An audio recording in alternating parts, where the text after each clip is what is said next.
جی breaking barriers میں آپ سب کو ویلکم کرتی ہوں. میں ہوں آپ کی ہوسٹ عالیہ شاہ اور اس وقت ہم بات کریں گے دو بہت اہم خبروں پر.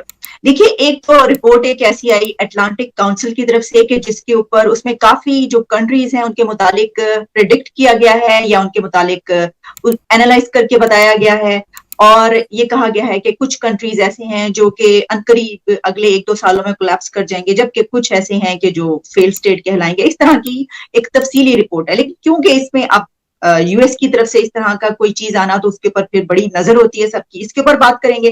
اور پھر ہم ایک اور بڑا اہم ٹاپک ہے اور وہ یہ ہے کہ رشیا اینڈ ایران یہ مل کر ایک شپنگ کوریڈور کی بات کی جا رہی ہے جس میں انڈیا بھی شامل ہے اور اس کے کیا مقاصد ہیں, وہ کس لیے یہ کیا جا رہا ہے, اس کے اوپر بھی بات کریں گے. اور انٹرنیشنل ریلیشنز پر اور اس طرح کے ٹاپکس پر بہت گہری نظر رکھنے والے ڈاکٹر مقتدر خان اس وقت ہمارے ساتھ موجود ہیں. ڈاکٹر صاحب thank you so much for joining my show. Thank you very much Aliya ji for inviting me, اور آپ کے سننے والوں کو میرا سلام, نمستے, ونکم, ست سری اکال.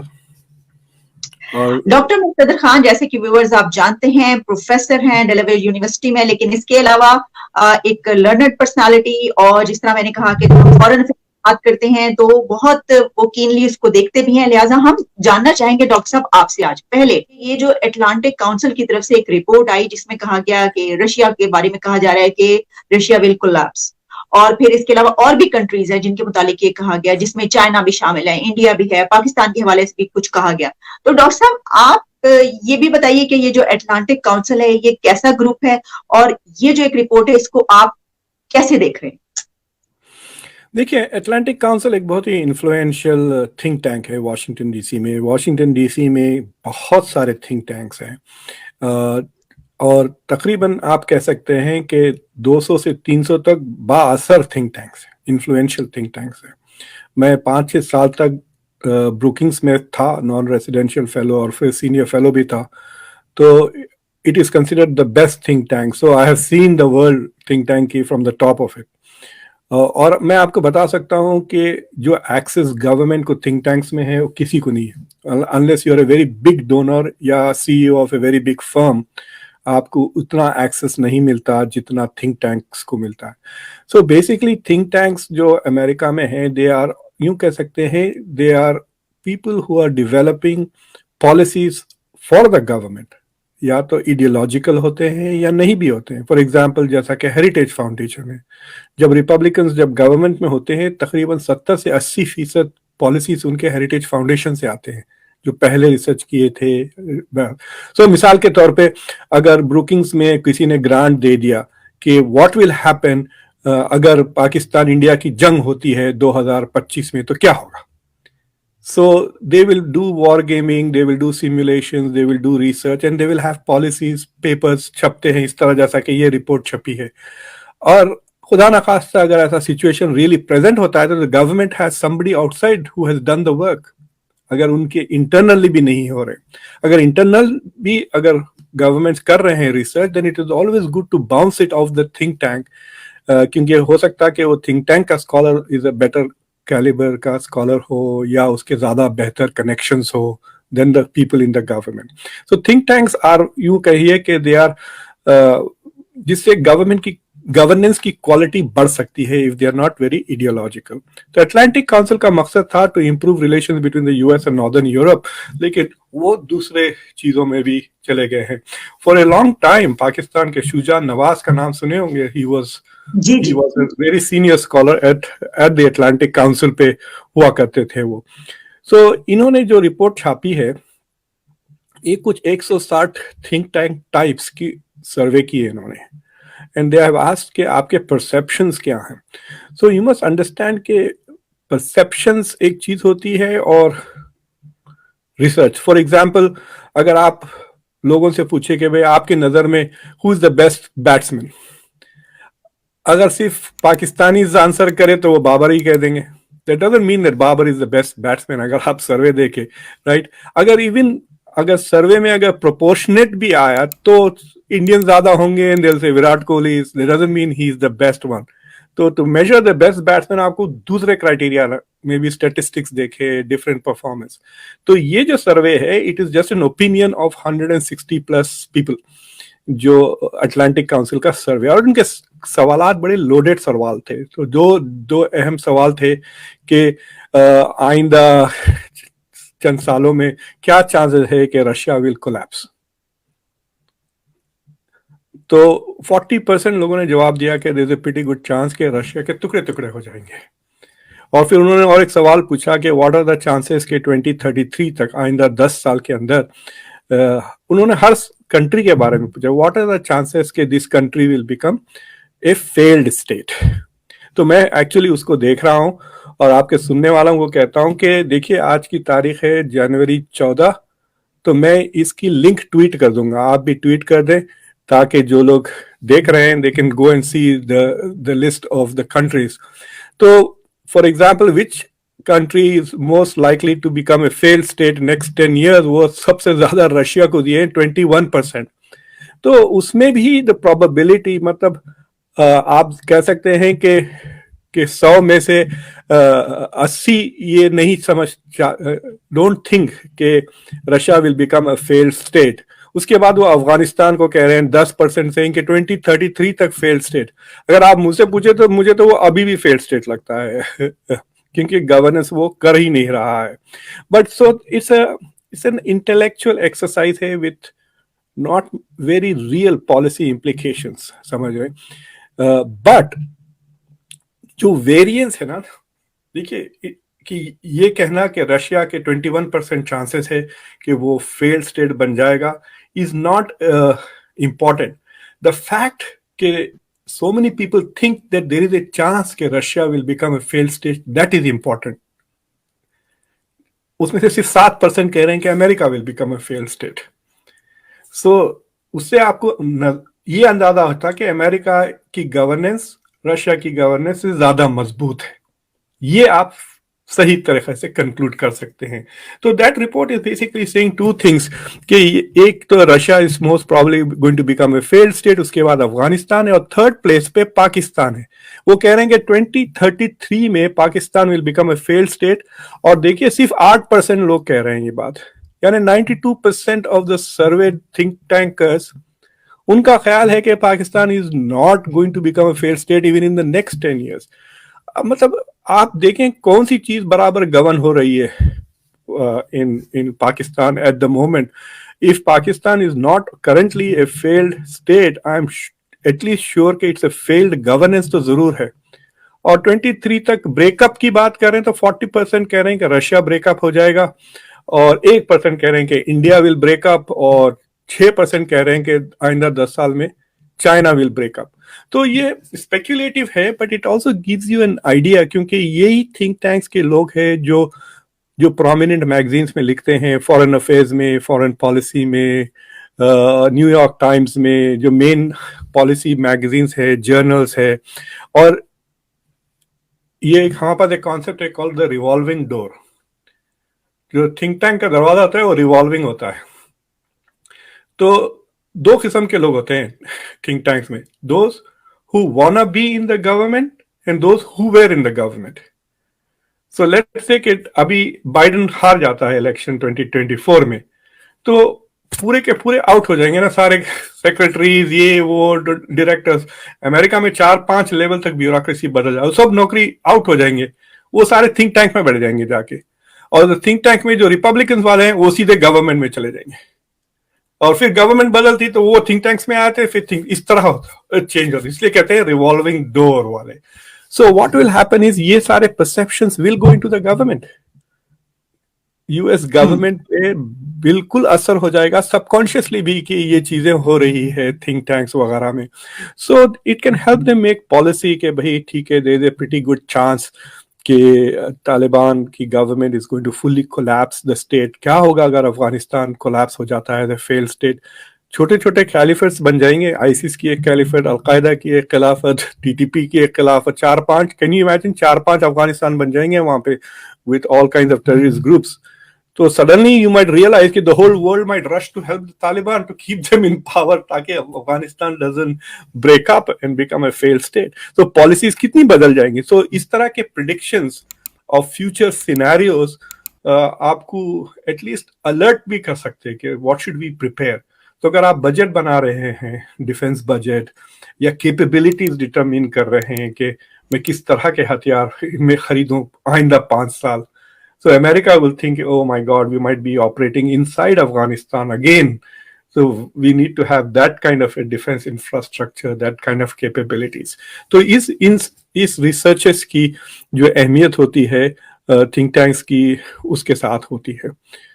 मुझे याद है मैंने एक आर्टिकल लिखा था अबाउट इस्लाम एंड डेमोक्रेसी, और गल्फ वॉर, इराक वॉर के वक्त एक यूएस गवर्नमेंट के बहुत ही प्रोमिनेंट पर्सन ने तकरीर की थी. लिटरली 2 पैराग्राफ सीधा मेरे आर्टिकल से उस स्पीच में चले गए थे, क्योंकि जब तक कह रहे थे कि Muslims can not have a democracy, Islam can not have democracy, लेकिन अब बुश को जरूरत पड़ गई to attack Iraq and justified by saying we are going to promote democracy in Iraq. लेकिन अगर आप कह रहे हैं कि मुसलमान डेमोक्रेट हो ही नहीं सकते, तो क्या फायदा जाके वहां पर. तो सडनली वो, अब मेरी बहसें उनको काम आने लगी कि no no no, Islam and democracy are compatible, so we will go and help Iraq become. तो उनको ये स्पीच पता है. मैं ब्रुकिंग्स में बैठ के यही काम कर रहा था, तो they took that straight out from हमारी वेबसाइट. सो गवर्नमेंट के लिए थिंक टैंक्स आर लाइक, आप कह सकते हैं कि गवर्नमेंट के 2 ब्रेन्स है, एक ब्रेन जो उनके अंदर है और एक ब्रेन जो बाहर है. Think tank is the other brain of the government. इसलिए सिविल सोसाइटी का रहना इज वेरी इंपॉर्टेंट. जो मैं आपसे लास्ट टाइम जो कह रहा था ना, पाकिस्तान में सिविल सोसाइटी होनी चाहिए. आपके पास भी थिंक टैंक्स है. शिरीन मजारी एक चलाती थी थोड़े दिन पहले, मुझे याद है, और एक आपके पास है 4-5 थिंक टैंक्स है. शाहिद हुसैन भी एक चलाते शायद पाकिस्तान चाइना. अब तो एक ही थिंक टैंक रह गया, और वो है पीटीआई के एक्टिविस्ट का सोशल मीडिया के पास. और थिंक टैंक नहीं है हमारा. अच्छा डॉक्टर मुक्तदिर खान, मेरे जो आपने बातचीत की डिटेल में, बड़ा इसको आपने इसके ऊपर रोशनी डाली, मेरे जहन में इससे 2 सवाल पैदा हो रहे हैं. एक तो सवाल ये है कि खास तौर पर क्योंकि इन्होंने जो अटलांटिक काउंसिल में जितने भी मेंबर्स जिन्होंने भी ये सारे प्रिडिक्ट किया है, उन्होंने सबसे ज्यादा नंबर्स कोलैप्स होने के लिए रशिया को दिए. तो मेरा सवाल एक तो आपसे ये होगा कि क्या उन्होंने ये नंबर्स जो हैं, या उनको इसलिए इतना ज्यादा कहा कि यूक्रेन और रशिया वॉर की बिना पर. और दूसरा मेरा सवाल ये है कि हम ये देख रहे हैं कि जितनी भी प्रिडिक्शंस की गई हैं वो सब इन कंट्रीज के बारे में की गई हैं जो कि वेस्ट से ताल्लुक नहीं रखते, वेस्टर्न कंट्रीज के बारे में. हालांकि हमने इससे पहले 2-3 मरतबा बात ये की कि वेस्ट की तरफ हम देख रहे हैं कि आइंदा डेकेड में शायद वो उसका डाउनफॉल नजर आए और एशिया ऊपर उठता हुआ नजर आए. इन दोनों सवालों को आप कैसे देखते हैं? देखिए, जंग के दौरान एक लफ्ज है द फॉग ऑफ वॉर कहते हैं. वॉर के दौरान I don't think you should trust the western media at all. Western media बहुत झूठे प्रोपेगेंडा करती है. आपको याद है इराक वॉर के वक्त न्यूक्लियर वेपन्स पे न्यूयॉर्क टाइम्स भी कह रहा था कि सद्दाम हुसैन के पास न्यूक्लियर वेपन्स हैं. जूडिथ मिलर बल्कि एक रिपोर्टर है, उनको गूगल करें, जूडिथ मिलर, JUDITH MILLER. उसने इतने जुड़े रिपोर्ट्स लिखी हैं न्यूयॉर्क टाइम्स में इराक के बाद to justify the invasion.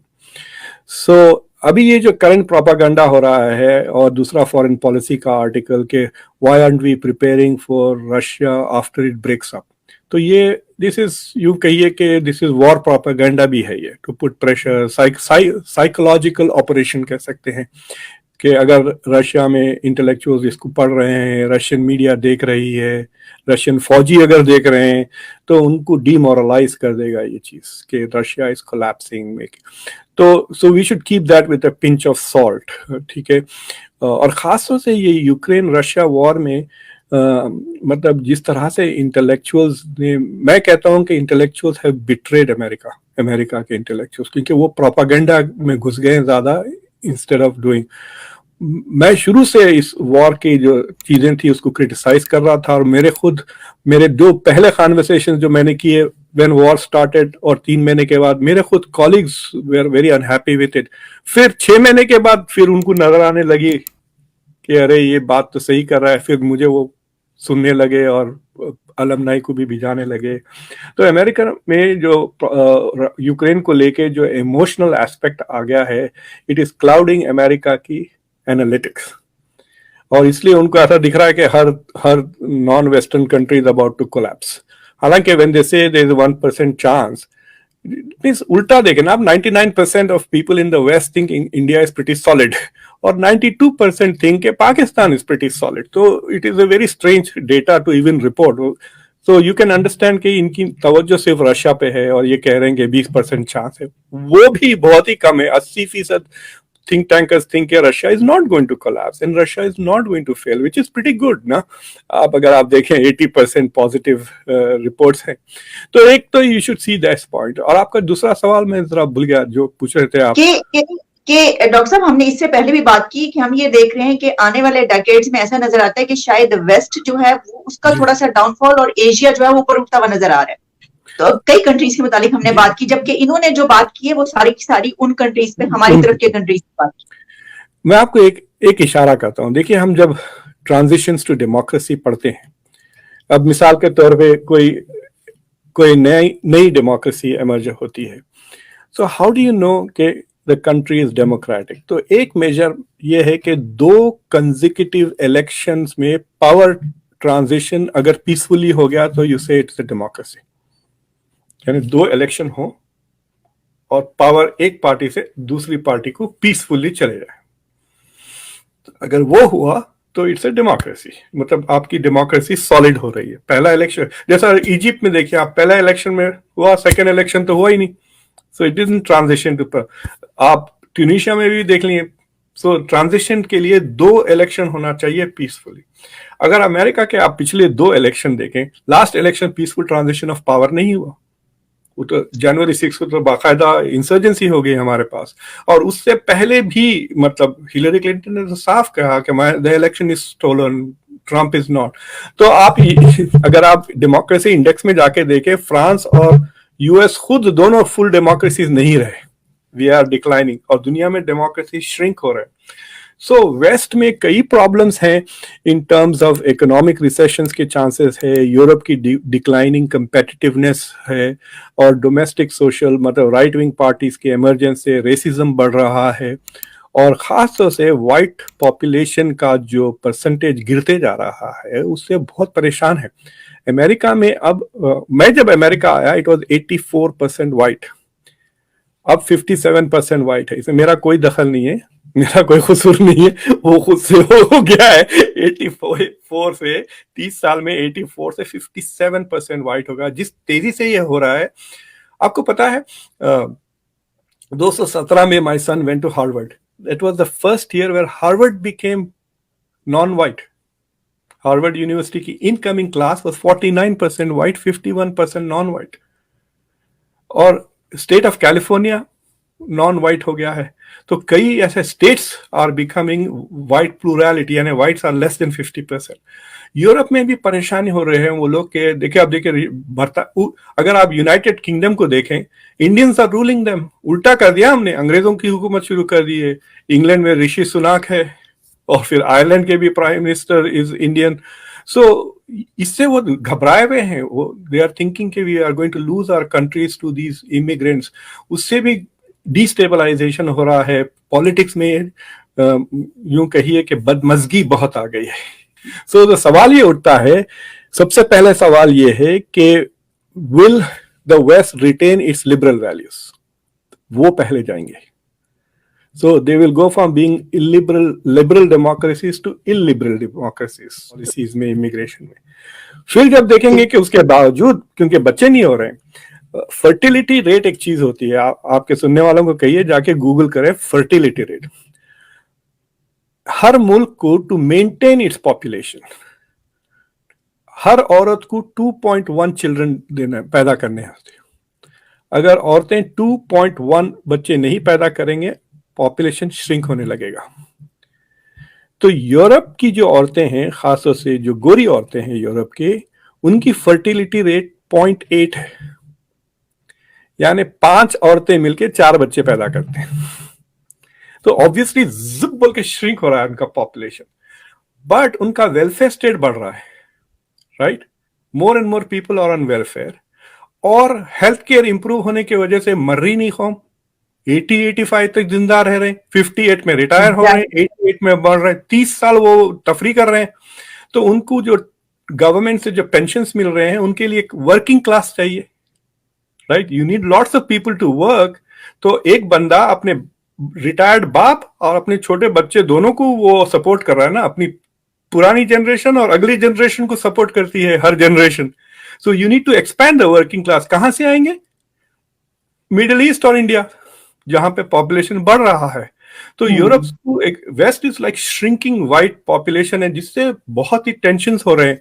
So first वो इलिबरल डेमोक्रेसीज बनेंगे, उसके बाद they will become non democracies, economic collapse, उसके बाद वो. So they have to find some way of becoming more acceptance of non whites. इसलिए इतना बड़ा मसला है ये अमेरिका में और दूसरे वेस्टर्न मुल्कों में.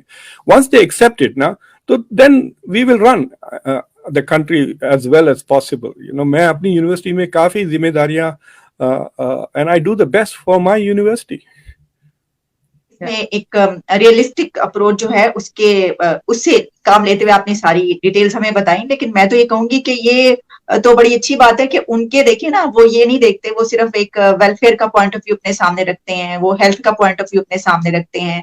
और मैंने तो वहां पर ये भी देखा है अमेरिका में कि 80 ईयर्स के बंदे को मैंने अपनी गाड़ी में खुद पेट्रोल डालते हुए देखा है. तो दैट इज अमेजिंग. ये अच्छी बात है कि उनमें एक्सेप्टेंस, मैं तो समझती हूँ हमारी निस्बत बहुत ज्यादा है. हम तो अपने अंदर रहने वालों को भी अपने एक्सेप्ट नहीं कर पाते. लेकिन डॉक्टर साहब, ये लंबी डिबेट हो जाएगी. हम बढ़ते हैं प्रोग्राम के दूसरे हिस्से की तरफ. पहले से में हमने बात कर ली कि ये जो अटलांटिक काउंसिल की रिपोर्ट है. दूसरे हिस्से में हमने बात करनी है डॉक्टर साहब कि एक और रिपोर्ट, आप कह लें ये खबर इस वक्त चल रही है ब्लूमबर्ग में, निकी एशिया में और कई जगहों पर पब्लिश हो रही है, जिसमें कहा यह जा रहा है कि Russia and Iran I trade route with India to bypass sanctions. और इसमें कुछ ये बताया गया कि रशिया एंड ईरान जो है, they are working on a new shipping corridor that cuts Europe and its sanctions out of picture. यानी कुछ इस तरह का किया जा रहा है कि जिसकी बिना पर हम इन 3 कंट्रीज को जो है वो शिपिंग रूट एक ऐसा बन रहा है कि जिसकी वजह से जो यूरोप या वेस्ट जो है उसके तसल्लुत से जो है ये बाहर निकलते हुए नजर आ रहे हैं. सर, आप क्या इसके बारे में क्या कहना है? देखिए, वो कह रहे हैं कि Iran and Russia are spending $20 billion to create. तो मतलब ठीक है, आई हैव ए फीलिंग कि कोई किसी मीटिंग के कोई डॉक्यूमेंट्स लीक हो गए हैं प्लान के तहत, बट ऑलरेडी इनके पास ट्रेड है. देखिए, सैंक्शंस 2 किस्म के हैं ना. एक तो moving goods moving across certain borders जो आप नहीं कर सकते. दूसरी चीज ये है कि अगर आप डॉलर्स में अगर उसको एक्सचेंज करें तो आप वेस्टर्न बैंकिंग सिस्टम के चक्कर में आ जाएंगे, स्विफ्ट में आ जाते हैं, स्विफ्ट वगैरह, फिर वहां पे आप सैंक्शंस में फंस जाते हैं. तो if they want to avoid the sanctions, they will have to do 2 things. One is कि वो नॉन डॉलर ट्रेड में आ जाए पूरी तरह से, एक ये, ताकि वो एक दूसरे के पैसे ट्रांसफर कर सकें by bypassing the western controlled banking systems. दूसरी चीज ये है कि they have to find the ways to send. ये जो दुबई का जो सक्सेस है ना आलिया जी, इतने सालों से वो तरक्की, one of the reasons why they have done well is because of sanctions on Iran. तो Dubai has become a reseller for Iran. वो ईरान से चीजें खरीदते हैं और वो बेचते हैं. तो ईरान के सैंक्शंस को अवॉइड करने में दुबई का काफी हाथ है. यूएस ट्राई करते रहता टू फाइंड आउट कौन सी कंपनीज आर इंपोर्टिंग, कौन सी कंपनीज आर एक्सपोर्टिंग वगैरह. So already there is a track record of how to avoid these sanctions. लेकिन मुझे ये समझ में नहीं आ रहा कि अगर आप बेल्ट एंड रोड इनिशिएटिव का नक्शा देखें तो China is already building a land route all the way from Shanghai to Germany तक, which will go through Central Asia वगैरह. तो why can't they join? मतलब ईरान और रशिया अपनी रोड के बाजू रोड बना रहे हैं. लाइक मुझे समझ में नहीं आया इसकी लॉजिक. क्योंकि जो चाइना का जो ट्रांसपोर्ट होगा, they are not impacted by sanctions, western sanctions. Japan, in fact Japan के Shanghai, if they export from Tokyo to Shanghai by ship, फिर वहां से they can take the land route to Germany, East Europe को पहुंच सकते हैं. तो मेरे ख्याल से ये कह रहे हैं कि जैसा कि एक लीगल राउट है और एक अगलस की राउट पैदा कर रहे हैं. Otherwise they would have gone with BNR. China is probably saying no, I don't want to get involved.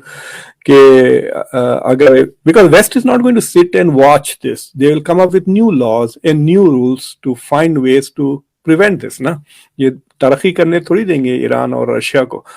they want them by the throat. और रशिया को तो जंग खत्म होने के बाद Russia definitely is going to be very weak and the West is going to put pressure on it पूरी तरह से. तो मुझे लगता है कि ये तेजी से. दूसरी चीज ये है, आप इमेजिन करें मिठाई की दुकान, اور بچہ باہر آئینے کے باہر کھڑا ہوا ہے اور اندر دیکھ رہا ہے کتنے ارے یہاں بھی لڈو بھی ہے جلیبی بھی ہے پیڑے. تو ایران از لائک دیٹ. وہ مٹھائی کی دکان میں دیکھ رہا ہے اگر میں JCPOA سائن کر لوں تو میں امریکہ سے بھی ٹریڈ کر سکتا ہوں, یورپ سے بھی ٹریڈ کر سکتا ہوں, وہاں رشیا بھی ہے, رشیا کے ساتھ اور چائنا بھی ہے اور انڈیا بھی ہے. دیکھیں تو مٹھائی کی دکان اتنے سارے آپشنز ہے ایران کے لیے, India, China, Russia, Europe, US, ان سب کے ساتھ. اگر JCPOA نہیں ہوتا تو ایٹ لیسٹ انڈیا, چائنا اور رشیا تو ہے. So he has to find ways. تو یہ جو ٹریڈ ہے اس میں وہ انڈیا کو انوالو کرنے کی کوشش کر رہے ہیں. And I have a feeling کہ انڈیا میں not play ball because India اپنے وہ کوارڈ کے تعلقات وہ کیوں ایران کے ساتھ بہت لمیٹڈ ٹریڈ ہے انڈیا کا, چند بلین ڈالرز کا ہے. US کے ساتھ تقریباً $150 بلین کا ٹریڈ ہے. Why is it going to risk such a big trading partner for something? Iran سے they need certain things. خاص طور سے وہ چابہار پورٹ کے through they want to have access to Central Asia. So یہ geopolitical discussions ہے and I have a feeling کہ میرے خیال سے کسی گورنمنٹ نے یا تو ایرانین نے یا رشین نے کوئی پیپر لکھا ہے اس کے اوپر انٹرنلی, اور وہ یا تو ویسٹرن انٹیلیجنس والوں نے اس کو لیک کر دیا یا انہوں نے خود لیک کیا ٹو سے کہ بھائی I mean Iran has an interest in leaking this, نہ کہ بھائی آپ مجھے JCPOA سائن کروا لیں پھر یہ سب تو میں نہیں کروں گا. ایران ول ڈمپ رشیا اگر اس کا JCPOA سائن ہو گیا اور اس کے جرمنی, برطانیہ, فرانس کے ساتھ ٹریڈ شروع ہو گئے. آپ کو پتہ ہے یہ تین ملکوں نے already they have created a way to bypass the sanctions. European ملکوں نے آلریڈی ایک طریقہ نکال چکا ہے جس میں وہ خود تھوڑا ریسٹرین ہے because they don't want to make America angry. وہ لمٹ رکھے ہیں تو کچھ میرے خیال سے 3-4 بلین سے زیادہ نہیں ہے ٹوٹل ٹریڈ, اور وہ زیادہ تر وہ خریدتے ہیں کچھ ڈرائی فروٹس وغیرہ میرے خیال سے ایران سے, آئل کی طرف نہیں جا رہے ہیں and they are sending medicines وغیرہ ایران. سو لمیٹڈ ٹریڈ ہے which bypasses the sanction. So the Europeans have already created an alternative mechanism, اور وہ لیگل ٹریڈ ہے ایران کے لیے. سو ایران کے لیے آپشنز ہیں and it is going to see اگر بائیڈن پھر سے جیت کے آتا ہے سیکنڈ ٹرم, اگر جب تک JCPOA سائن ہو جاتا ہے then it is going to abandon Russia. Russia is going to become radioactive. بھائی people are not going to touch Russia اس جنگ کے بعد. اور انڈیا بھی جو کہہ رہے ہیں نا, انڈیا کا آپ لاسٹ ایئر کا ٹریڈ دیکھیں رشیا کے ساتھ $21 بلین کا ہے, جس میں سے 20 بلین کے انڈیا نے تیل خریدا رشیا سے اور 1 بلین کے ایکسپورٹس کیے رشیا سے. سو اگر آپ 2019 اور 20 کا ڈیٹا دیکھیں there is no trade between India and Russia. جب انڈیا ہتھیار خریدتا ہے رشیا سے جب ٹریڈ ہوتا ہے, جب انہوں نے فار ایگزامپل S-400 خریدے ہیں $8.5 بلین کا, بس اس سے ہٹ کے کوئی دوسری چیز میں نہیں ہے. نہ ٹیک میں ٹریڈ ہے, نہ فارماسیوٹیکل کا ٹریڈ ہے. there is not much trade going on between the two countries. So India کے لیے Russia is not a financial magnet نہیں ہے جتنا Japan, East Asia, ASEAN countries, Europe اور West. Europe is India also, مطلب Germany بھی کافی بڑا partner ہے. مطلب وداؤٹ ویپنس, وداؤٹ آئل وہ کچھ 8-10 بلین کا ٹریڈ ہے. Germany is investing in India, Japan is investing in India. Russia کے کوئی انویسٹمنٹس نہیں ہے انڈیا میں. So India doesn't have a big financial stake with Russia. خالی یہ دوستی ہے اور ہتھیار پہ because structurally dependent ہے انڈیا ان کے air force for example MiGs کے لیے یا surface to air missiles. اور اگر انڈیا خود جو اپنی انڈسٹری ڈیولپ کر رہا ہے, if it becomes Atma Nirbhar جو کہتے ہیں نا, self reliant on its own technology, and اگر رشیا کا امیج اسی طرح خراب ہے ساری دنیا میں, then even India will rethink its relations with Russia. One last question میرے ذہن میں اس وقت آ رہا ہے ڈاکٹر صاحب, وہ یہ ہے کہ یہ تو آپ نے بتایا کہ دیکھیے ایک طرف وہ پارٹ میں ہیں اور دوسری طرف وہ ٹھیک ہے کہ رشیا کے ساتھ ان کے بڑے پرانے ریلیشن جو کچھ بھی ہے, لیکن کیا آپ اس میں ایک اینگل یہ بھی ہے کہ اگر انڈیا اس کو اس طریقے سے دیکھتا ہے کہ یہ چائنا اور پاکستان کے بیلٹ اینڈ روڈ کے سامنے ان کا بھی ایک پروجیکٹ آ گیا, تو کیا چائنا اور پاکستان کو ٹف ٹائم دینے کے لیے یا ان کے سامنے اس میں وہ انٹرسٹڈ ہوگا؟ اس سے یہ جو ہے اینگل, اس کو آپ کیسے دیکھ رہے ہیں؟ इंडिया शेडी काम नहीं करता. India does not do illegal things. International law वगैरह को बहुत रिस्पेक्ट करता है India. India does not do all this kind of shady things. मैं जानता हूं कि पाकिस्तान में इस तरह की बातें कहते हैं कि India is helping this terrorist organisation. That is not true. वरना FATF के अंदर आ जाता, स्क्रूटिनी में आ जाती. एंड इफ दिस ये जो ट्रेड राउट रशिया और Iran are trying to create, it is to subvert international law ना, और वेस्टर्न सैंक्शंस वगैरह. UN के भी सैंक्शंस है थोड़े. तो अगर वो UN सैंक्शंस को सबवर्ट कर रहे हैं तो India will not participate with them. India खुल के कहता है ना कि we did not agree with your sanctions on Russia. तो ये छुप के नहीं कर रहा है. It's not trying to dodge. It is telling that we disagree with this. So I am not very sure कि इंडिया विल रिस्क. और जैसा मैं कह रहा था कि ईरान और रशिया को मिलाकर जो ट्रेड है इंडिया का, वो 5-6 बिलियन से भी, मतलब it's not very high. Once they stop buying Russian oil तो वो चले जाएगा, राइट. रशियन ऑयल के लिए they don't need this. So I have a feeling कि India is probably going to look more and more towards building strong. जो America के साथ ट्रेड डिपेंडेंस है, इतना ज्यादा ट्रेड है इंडिया का.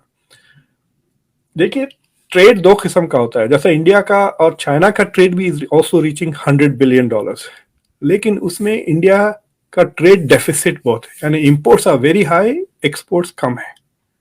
अमेरिका के साथ उल्टा है. In fact India seems to have, उसके टॉप 20 ट्रेडिंग पार्टनर्स में India has a positive trade balance only with the US. यानी एक्सपोर्ट ज्यादा है, इंपोर्ट्स कम है. So India wants to have more exports to Europe. भाई रिच सोसाइटीज है Europe में. 50 मुल्क हैं, 50 में 30 तो आर वेल ऑफ ना. दुनिया के 60-70 रिच मुल्कों में से 30-40 तो यूरोपियंस ही है. सो आप अगर कोई चीज बेचना चाह रहे हैं तो would you want to sell it in a महंगा, इन द रिच नेबरहुड और इन ए नेबरहुड ऑफ जिसके ऊपर वारंट्स निकले हुए हैं, चोरों की बस्ती है ये, right. So I have a feeling that India may look at it, but I don't think India will be full-fledged partner with this अगर जब तक वो sanctions वगैरह. Okay. All right, Dr. Muqtadir Khan, thank you so much for your precious time. आपने काफी time मेरे programme के लिए निकाला और इस पे तफसीली गुफ्तगू की, और मुझे बहुत उम्मीद नहीं बल्कि यकीन है कि आपकी इस कन्वर्सेशन से काफी लोग जो हैं वो मुस्तफीद होंगे, इससे फायदा उठाएंगे और बहुत नॉलेज उनको मिलेगी. Thanks a lot once again. Thank you.